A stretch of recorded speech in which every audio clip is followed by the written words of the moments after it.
우리 지난 시간에 마태복음 19장 우리 16절에서 24절의 말씀을 가지고 내려놓음의 축복, 하나님의 시각이라는 제목을 가지고 함께 말씀을 나누었습니다. 오늘은 그 뒤에 24절부터 30절까지 사실은 이 19장의 말씀 자체가 다 할 수는 없겠습니다만 저기 미련한 다섯 처녀 또 지혜로운 다섯 처녀까지 갑니다.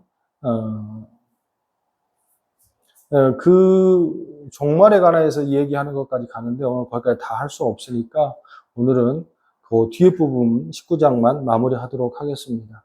우리 전에 함께 보았습니다. 한 인물이 등장했죠. 어떤 사람이 찾아왔어요. 어떤 청년이 찾아와서 어떻게 하면 우리가 영생을 얻을 수 있습니까? 어떻게 하면 우리가 천국에 갈 수 있습니까? 라고 묻는 거죠.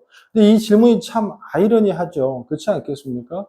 하나님을 믿고 하나님의 축복을 받고 당연히 하나님을 믿으면 천국을 갈 수 있다고 생각하는 신앙인데 불구하고도 그 사람은 예수님을 찾아왔어요. 그래서 어떻게 하면 천국에 갈 수 있느냐고 묻는다는 것은 이 사람의 신앙 가운데에 천국의 확신이 있다 없다? 있다 없다? 없다라고 볼 수 있습니다. 그러니까 자기 신앙이 자신이 있지 못하는 거예요. 자기 신앙이 뭔가 문제가 있다고 생각한 겁니다. 근데 겉으로 보기에는 다른 사람들이 다 칭찬하거든. 주일 예배 빠지지 않죠. 헌금할 거 하죠. 또 여러 가지 봉사하죠. 그래서 예수님은 물었지 않습니까? 이 청년에게 네가 어떻게 선악을 나에게 묻느냐? 선한 것은 오직 판단하는 사람은 누구다? 하나님이시다. 그러면서 그렇게 말씀하십니다. 네가 계명을 잘 지키고 하나님 뜻대로 살면 천국 당연히 가지 않겠니? 그러니까 18절에 이르되 어느 계명이오니까 예수께 이르시되 살인하지 말라, 가늠하지 말라 쭉 십계명을 말씀하세요. 그랬더니 이 청년이 뭐라고 그랬습니까? 20절에 그 청년이 이르되 이 모든 것을 내가 지켜 싸웠는데 아직도 무엇이 부족하니까? 그러면 찾아오질 말아야죠. 계명 잘 지키고 하나님 잘 믿고 살면 예수님 찾아올 필요 없지 않겠습니까? 신앙에 문제가 없는데 겉으로 문제가 없는 거죠. 근데 우리 신앙이요, 가만히 보면 겉으로는 문제가 없는 사람들이 있어요. 권사님, 장로님, 저 같은 목사 같은 사람, 또 장로 같은 분들은 겉으로 신앙이 문제가 없을 수 있습니다. 예배 잘 드리죠, 수예배 잘 드리죠, 헌금 열심히 하죠, 봉사 열심히 하죠, 잘 할 수 있습니다. 근데 중요한 것은 그 내면도 잘 주님을 섬기고 사는가에 대해서는 조금 문제가 있을 수 있습니다. 이 청년 같은 경우에도 사실은 겉으로 보기에는 전혀 문제가 없었지만 이 사람은 무엇인가 내면에 문제가 있었어요? 없었어요? 있었습니다. 근데 그걸 아무도 눈치채지 못했어요. 그때 예수님이 한마디 하시죠? 20절 그 청년이 이르되 이 모든 걸 내가 지켜 싸운데 아직도 무엇이 부족합니까? 이 말은 그러면 저는 문제 없는 거죠. 내 신앙에는 문제 없는 거죠. 21절에 예수께서 이르시되 내가 온전하고자 할진대. 그럼 네가 온전하고자 네가 신앙으로서 완벽하기를 원하는구나. 그런데 너는 지금 거짓말하고서 나에게 그러면 하시는 말씀이 가서 내 소유를 팔아 가난한 자에게 주라. 그리하면 하늘에서 보화가 내게 있으리라. 그리고 와서 나를 따르라 하시니 예수님은 정확하게 이 청년이 무엇 때문에 고민하고 또한 아무도 모르지만 이 마음속에 하나님보다도 예수님보다도 뭘 더 사랑하는지를 깨치워냈죠. 잡아내. 그게 뭐였습니까? 돈입니다. 돈. 입으로는 말할 수 있습니다. 나는 돈보다 예수님을 더 많이 사랑합니다. 저는 돈을 버는 것보다 하나님 사랑을 더 말할 수 있습니다. 근데 말할 수 있는 것과 그 내면의 신앙이 동일한 것은 다를 수 있다는 거예요. 예수님이 정확하게 그 사람에게 그 사람의 아킬레스건을 찝어냈습니다. 이 청년이 그토록 고뇌하고 어쩌면 계명을 다 지켰다고 하면서도 예수님을 찾아와서 신앙적으로 묻는 것은 이 돈 문제 때문에 그렇습니다. 이 땅을 살아가면서 모든 신앙인들은요, 한 단계 내려놓아야 할 것이 참 많은 것 같아요. 근데 사실은 돈이 참 어렵긴 하죠. 근데 신앙을 가다 보면 돈이 가장 1번인 것 같아요. 돈을 내려놓으면 다 끝난다? 그렇지 않습니다. 물질도 내려놓고 나는 다 끝나서 하면 또 내 안에 무엇인가 내려놓아야 할 게 있어요? 없어요? 참 많아요. 참 많아요. 예수님께서 그런 말씀하셨어요. 그렇게 말씀하시고 부자 청년이 그 물질이 많음으로 어떻게 그걸 내려오지 못하고 돌아갔습니다. 그때 예수님께서 부자가 어디 들어가기 힘들어? 부자가 마치 낙타가 바늘귀에 들어가는 것처럼 부자가 천국에 들어가기가 어렵다라고 말씀하십니다. 우리는 여기서 이 부자를 부자로만 보지 말고 내 안에 내려놓지 못한 사람들, 신앙을 갖고 있음에도 불구하고 여전히 자녀에게 매일 얽매여 사는 사람들, 돈에 얽매여 사는 사람들, 게임에 얽매여 사는 사람들, 핸드폰에 얽매여 사는 사람들, 인터넷에 얽매여 사는 사람들, 또한 자기 직업에 얽매여 사는 사람들, 친구에 얽매여 사는 사람들, 또 다른 사람이 나를 어떻게 평가할까에 얽매여 사는 사람들, 또 자기 잘난 맛에 얽매여 사는 사람들, 모든 사람들이 다 갖고 있는 자기 부자의 컴플렉스가 같다는 거예요. 이러한 것들을 내려놓지 않으면 어떻게? 천국 갈 수 없다라는 거죠. 하나님은 질투쟁이입니다. 하나님은 여러분들에게 그 어떤 것보다 하나님을 더 항상 더 사랑하기를 바라시는 거예요. 왜? 인간의 목적이 그거니까. 소요리 문답 제1문 1답이 뭐예요? 사람은 뭘로 사는가? 사람이 존재하는 이유는 무엇인가? 뭐였어요? 내 자녀 때문에 삽니까? 아니면 나 열심히 공부하러 삽니까? 돈 많이 벌려고 삽니까? 아니 내 부모 잘 공경하러 삽니까? 이거 다 틀린 거예요. 부분적으로 맞을 수 있지만 인간이 태어나게 한, 여러분이 태어나고 싶어 태어난 거 아니잖아요? 하나님께서 이 땅에 여러분을 태어나게 한 가장 큰 목적은 태어나자마자 죽을 때까지 누굴 위해서? 하나님 앞에 영광 돌리기. 이 영광이라는 단어 자체가 임마누엘이에요. 그러니까 항상 하나님과 함께하는 삶을 살기를 원하고 함께하면서 하나님의 영광을 드리는 삶을 살기 위해 하나님께서 여러분을 태어나게 하셨다고. 그런데 그 하나님을 충족시키지 않고 자꾸만 돈 따라가요. 자기 잘난 맛에 살아요. 자기 걸 내세우려고 인스타 아니면 페이스북 이런 거 자꾸만 좋은 사진 올리면 하나 행복하지도 않으면서 그러고 살아요. 또 자녀의 얽매여 살아요. 하나님 좋아하시겠습니까? 천국은 그런 사람이 가는 것이 아니에요. 천국은 하나님을 사랑하면서 하나님을 계속 사랑하기 위해서 가는 것이 천국인 줄 믿으시면 아멘. 할렐루야. 결론은 주님께서 그러면 그럽니다. 그러면 어떻게 천국에 갈 수 있습니까? 주님 그런 말씀하셨잖아요. 인간으로 할 수, 한번 읽어볼까요? 자, 25절 시작. 제자들이 듣고 몹시 놀라 이르되 그렇다면 누가 구원을 얻을 수 있으리까? 예수께서 그들을 보시며 이르시되 사람으로는 할 수 없으나 하나님으로서는 다 하실 수 있느니라. 할렐루야. 제가 지난주 이 설교를 하면서 그런 말씀을 드렸어요. 그러니까 시각은 두 가지 시각이 있다. 인간에게는. 첫 번째 시각, 인간의 눈의 시각입니다. 좋은 거 먹고 좋은 거 입고 또 좋은 것을 바라보며 사는 인간의 시각. 그런 인간의 시각으로 어떻게 좋은 옷 놔두고 허름한 옷을 선택할 수 있어요? 아니 어떻게 정말 맛있는 음식 놔두고 정말 맛이 없는 똥 같은 음식을 먹을 수 있겠어요? 그럴 수 없잖아요. 이게 인간의 시각이에요. 근데 하나님 예수님 뭐라 말씀하시냐면 사람으로는 절대 이 시각을 가지고서는 이 시각으로는 절대 포기가 안 돼. 그런데 있잖아. 하나님으로는 할 수 있어. 너희의 시각이, 너희의 보는 관점이, 너희의 마음이 뭘로 바뀌면, 하나님의 시각으로 바뀌면 포기가 돼. 제가 지난주에 그런 말씀을 드렸죠. 어떤 말씀을 드렸어요? 저는 모르겠습니다. 여러분의 눈이 언제 바뀔지, 어떻게 바뀔지, 저는 그걸 은혜라고 표현했거든요. 여러분의 시각이, 여러분의 마음에 하나님의 은혜가 함께 하셔서 언제 바뀔지. 근데 노력해야 될 건 있겠죠. 하나님, 나에게 내 것을 정말로 사도 바울이 얘기했던 것처럼 배설물로 여기면 하나님의 영광을 위해 살 수 있는 믿음의 눈을 주세요. 시각을 주세요. 기도해야 되겠지, 당연히. 또한 말씀 열심히 들어야 되지 않겠습니까? 그래야 하나님께서 더욱 우리를 더 빨리 바꿔주시지 않겠습니까? 어찌됐든 간에 우리 인간에는 어떻게 두 가지 시각이 있다. 그럼 우리는 어떻게 한 주간 동안 기도해보자. 또 기도합시다. 어떻게 하나님의 시각으로 빨리 바뀔 수 있도록. 자, 그러면 오늘 시간에는 무슨 말씀을 하고 싶냐면 내가 오늘도 교회 나와서 예배 드리잖아요. 또 내가 오늘 헌금도 했잖아요. 또 찬양도 했잖아요. 또 봉사도 하고 있잖아요. 그러면 이럴 수 있잖아. 난 많이 내려놨어. 난 많이 내려놓은 거야. 내려놓은 축복이 있어. 나는 이미 인간의 시각이 아니라 하나님의 시각으로 바뀐 사람이야 라고 말할 수 있지 않겠습니까?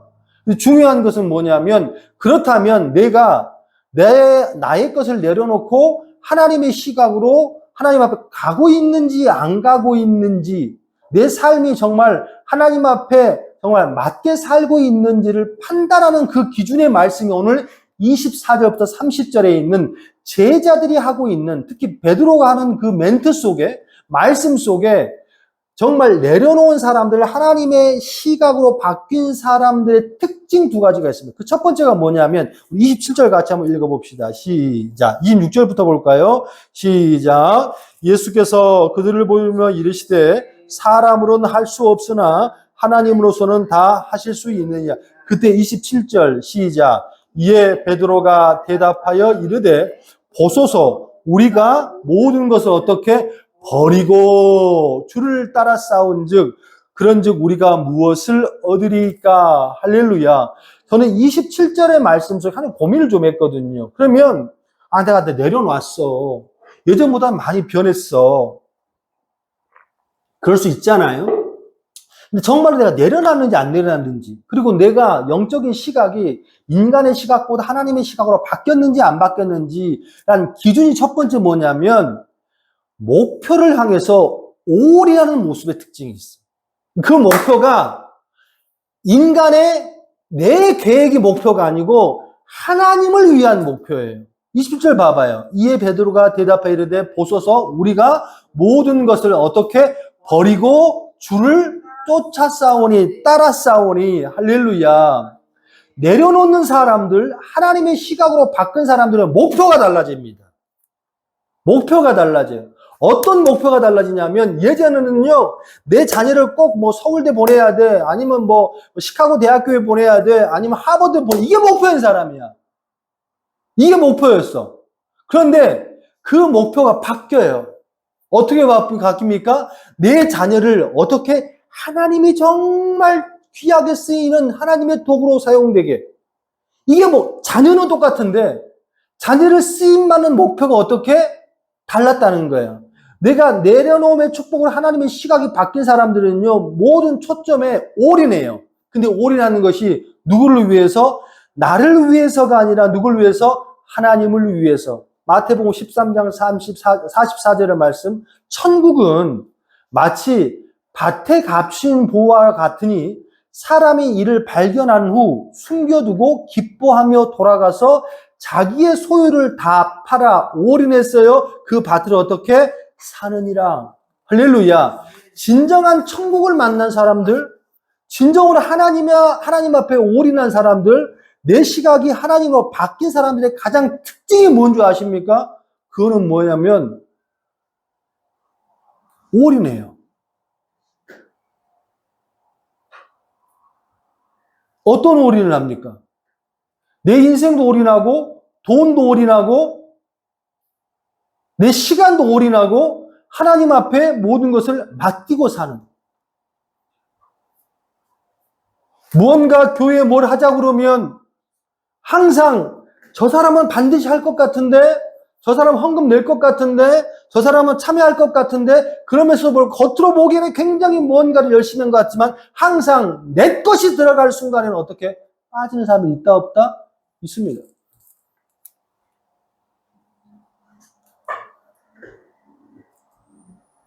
한 교회 공동체 안에서도 겉으로 보기에는 다 똑같은 신앙 같지만 주님의 비전이 딱 생기면 다 갈리는 거예요. 갈립니다. 어떻게 갈려요? 그 비전을 위해서 내 걸 투자하고 내 걸 들여 사람이 나가는 사람이 있는가 하면 그렇지 못한 사람은 어떻게 합니까? 가지 못하거나 반대하거나 자기가 핑계를 댄다는 거예요. 주님께서 말씀하세요. 천국은 어떤 사람이 가는 거야? 마태복음의 저 앞쪽에 보면 그런 말씀하시잖아요. 왕이 잔치를 베풀었습니다. 다 와라.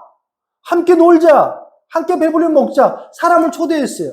근데 그 사람들이 못 오는 이유가 뭡니까? 나는 장가 들어서 못 갑니다. 나는 소를 삭기면서 못 갑니다. 나는 뭐 해야 됩니까? 밭을 갈아야 못 갑니다. 여러분, 이게 나쁜 일이에요?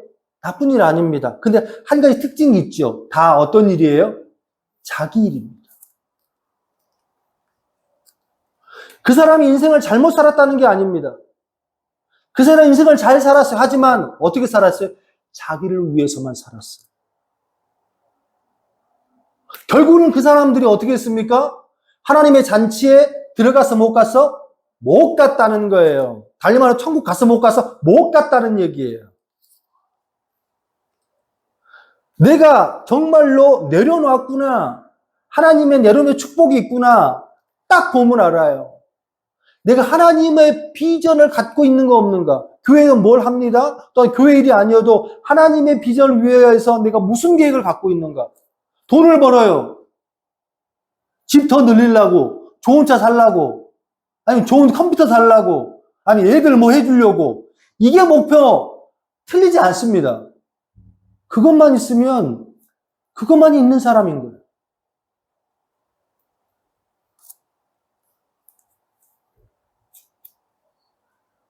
이 사람은 교회는 나오고 신앙은 있을지언정 하나님 앞에 내려놓음의 축복으로 즐거운 사람은 아니다. 이게 무슨 말이냐? 이런 사람들에게 하나님의 사역은 짐이 됩니다.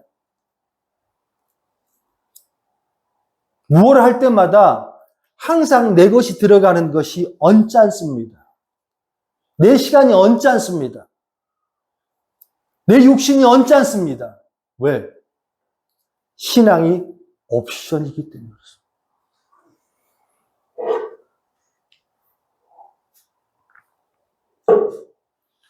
이 사람은 딱 거기까지만. 어떻게 하면 천국을 갈 수, 천국은 가고 싶어. 하지만 예수님께서 너 물건 다 팔아가지고 섬기세요. 그러면 근심하다가 돌아갑니다.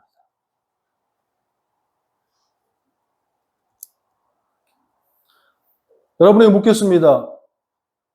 여러분 스스로는 정말 하나님을 위한 비전과 계획을 갖고 있습니까?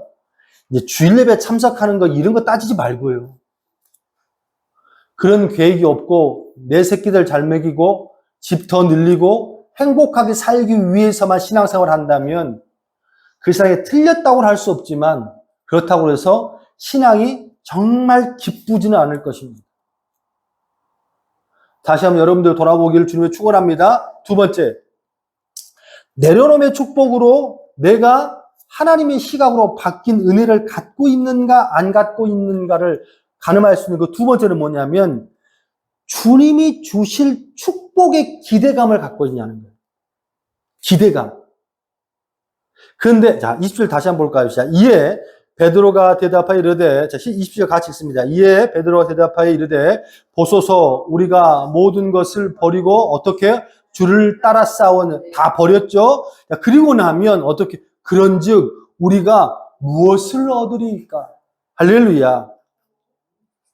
반드시 하나님의 축복을 가지고 모든 것을 버린 사람들은 어떤 기대를 갖고 있냐면 하나님이 나를 통해서 하나님의 일을 하실 것을 기대합니다. 그렇기 때문에 하나님의 사역이 기뻐요, 안 기뻐요? 기뻐요. 이 기대감이 두 가지 기대감이 있어요. 하나는 뭐냐면 자기를 위한 기대감과 하나님의 영광을 위한 기대감. 이렇게 나 기대감 있어. 하나님이 내 가정을 축복할 기대감을 갖고 있어. 내가 이번 올해 애들 수능 우리 아들이 대학 갈 기대감을 이것도 기대감, 그거 기대감 맞습니다. 하지만 진짜 기대감은 무엇인 줄 아십니까? 내가 드러난 내일의 기대감보다도 하나님의 영광이 들어가는 기대감. 자, 28절에 무엇을 얻겠습니까? 물어본 28절 같이 한번 들어볼까요? 시작. 예수께서 이르시되 내가 진실로 너희에게 이르노니 세상이 새롭게 되어 인자가 자기 영광의 보좌에 앉을 때에 나를 따르는 너희도 12 보좌에 앉아 이스라엘 12지파를 어떻게 심판하리라. 야, 너희들 하나님 믿고 따랐으니까 차가 바뀔 거야. 하나님 따랐으니까 아파트가 2배로 뛸 거야. 땅이 오를 거야. 로또가 맞을 거야. 라는 말이 있어요? 너희 자식들이 막 승승장구할 거야. 있어요? 지금 예수님께서 하시는 이 모든 것이 다 뭐예요? 어떤 거죠? 영적인 기대감이에요. 할렐루야. 자, 그러면 또 내 이름을 위하여 집이나 형제나 자매나 부모나 자식이나 전토를 벌인 자마다, 뭐한 자마다? 벌인 자마다, 할렐루야, 여러 배를 받고 또 어떻게? 영생을 상속하리라. 영생을 상속하리라. 로또 200억을 상속하리라. 이게 아니란 얘기예요. 물론 하나님은 축복하셔서 물질의 축복도 주시고 명예의 축복 다 주시겠지만 중요한 것은 정말로 내려놓음의 축복을 가지고 있는 사람들이 기대하는 것은 뭐냐면 영혼에 대한 기대감이에요. 아, 저 사람이 교회에 와서 정말로 구원받을 수 있을까? 또 내가 내 사업체가 하나님의 도구를 쓸 수 있는 사업자로 변할 수 있을까? 내 자녀가 정말 하나님의 변할 수 있을까? 그래서 하나님의 영광이 드러날 수, 이 기대감 있습니까?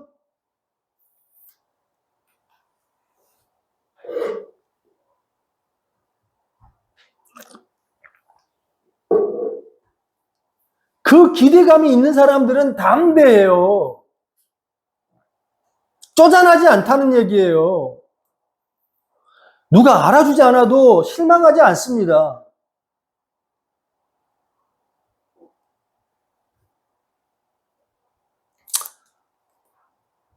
말씀을 마무리하려고 합니다. 저는 하나님의 기대감 하면 딱 떠오르는 장면이 있어요. 열왕기상 17장 19절에서 22절 그 한 대목인데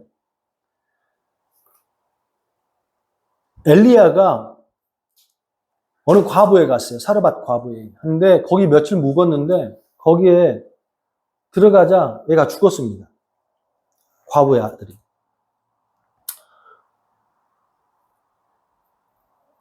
그러니까 막 이 과부가 엘리야에게 원통함을 호소하는 거예요. 그래서 엘리야 그 모습이 너무 불쌍해서 기도를 합니다. 기도해도 살아나 안 살아나? 안 살아나. 21절이에요. 그 아이 위에 몸을 3번 펴서 엎드리고 여호와께 부르짖어 이르되 내 하나님 여호와여 원하건대 이 아이의 혼으로 그의 몸에 돌아오게 하옵소서 하니 여호와께서 엘리야의 소리를 들으심으로 그 아이의 혼이 몸으로 돌아와 살아난지라. 여인이 엘리야에게 이르되 내가 이제서야 당신은 하나님의 사람이요 당신의 입에서 있는 여호와의 말씀이 신실한 줄 아노라 하니라. 우리는 이 부분을 보면서 엘리야가 3번 기도했구나. 하나님께서 3번 기도를 들으셨구나 라고 했겠죠. 그런데 그 3번 기도하는 그 모습이 터울이 얼마나 됐는지 1시간이 2시간이 10시간인지 몰라요. 그런데 참 웃기지 않습니까? 아니 들어줄 거면 한 번 기도해도 들어줘야 살릴 수 있잖아. 근데 중요한 것은 하나님께서는 엘리야의 기도를 3번을, 그것도 엘리야가 간절한 그 아이의 몸을 덮고 간절하게 기도했을 때에, 자, 사람이 죽었습니다. 사람이 죽었어요. 사람이 죽었는데 그 살리겠다고 기도를 했어. 안 살아나. 여전히 시체야. 살아나겠습니까?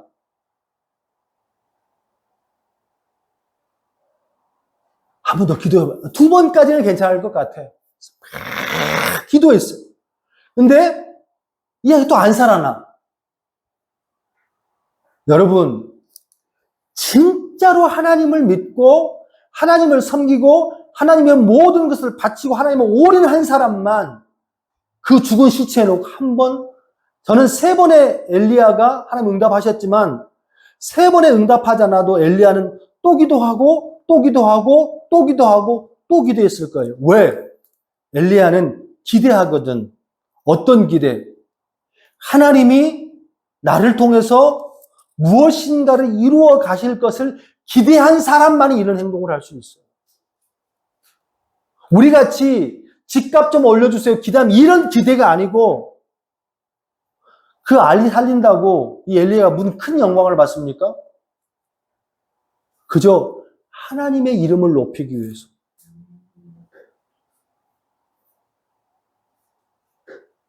여러분에게 묻겠습니다. 여러분 무슨 기대를 갖고 있습니까?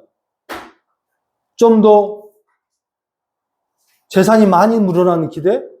아니면 뭐 다른 기대? 여러분에게 묻겠습니다. 여러분은 하나님을 위하여서 하나님의 것이 늘어나고 하나님으로 인하여서 하나님의 영광이 드러나는 신앙의 영혼의 비전과 목표가 있습니까? 그것이 없다면 여러분은 아직도 여러분을 위해서 사는 사람입니다. 소원하고 축복합니다. 한 주간 기도합시다. 또한 우리가 더욱더 주님 앞에 가까이 가고 하나님의 시각으로 바뀌어서 내 삶이 더 평안해지고 평온해지는 삶이 되기를, 그런 아름다운 교회 성도가 되기를 주님의 이름으로 축원합니다.